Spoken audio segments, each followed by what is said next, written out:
श्रापित बदसूरत राजकुमारी की एक रोमांचक और शिक्षाप्रद कहानी। बहुत समय पहले की बात है। एक दूर राज्य में एक सुंदर और खुशमिजाज राजकुमारी रहती थी जिसका नाम रत्नप्रिया था।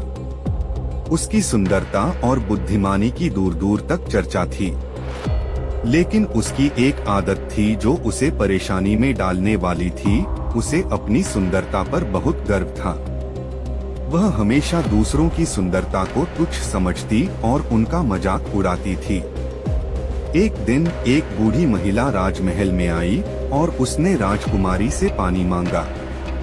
राजकुमारी ने उस महिला को देखकर ठहाके लगाते हुए कहा, इतनी कुरूप, क्या तुम्हारे पास पानी खरीदने की भी ताकत नहीं है? वह बूढ़ी महिला कोई और नहीं बल्कि एक शक्तिशाली जादूगरनी थी जो गरीबों की मदद करने के लिए बदल कर आई थी। राजकुमारी का मजाक सुनकर जादूगरनी बहुत क्रोधित हुई और उसने कहा, तुम्हारे इस अभिमान ने तुम्हें अंधा बना दिया है। अब तुम उसी रूप में जियोगी जैसा तुम दूसरों को समझती हो।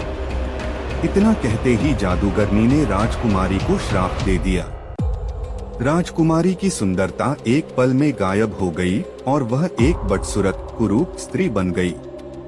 उसका चेहरा बेजान हो गया, उसकी आंखें धुंधली हो गई और उसके बाल बेतरतीब हो गए।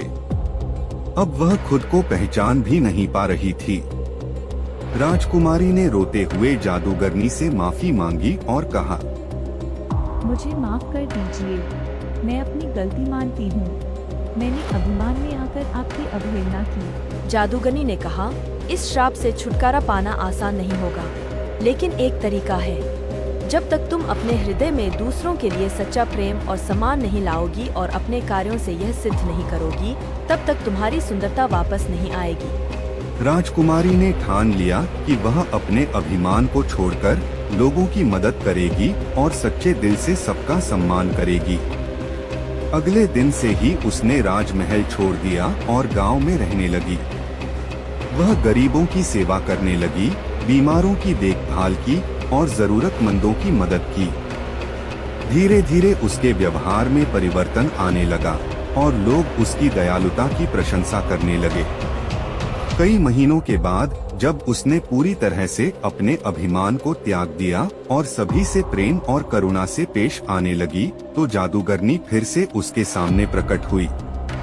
उसने कहा, तुमने सच्चे हृदय से अपनी गलती सुधारी है। अब मैं तुम्हें तुम्हारी सुंदरता वापस देती हूँ। राजकुमारी की सुंदरता फिर से लौट आई, लेकिन अब वह न केवल बाहर से सुंदर थी बल्कि अंदर से भी एक दयालु और विनम्र व्यक्ति बन गई थी। शिक्षा: इस कहानी से हमें यह सीख मिलती है कि बाहरी सुंदरता का कोई मूल्य नहीं होता यदि हमारे दिल में अभिमान और दूसरों के प्रति अनादर हो। असली सुंदरता सच्चे दिल और विनम्रता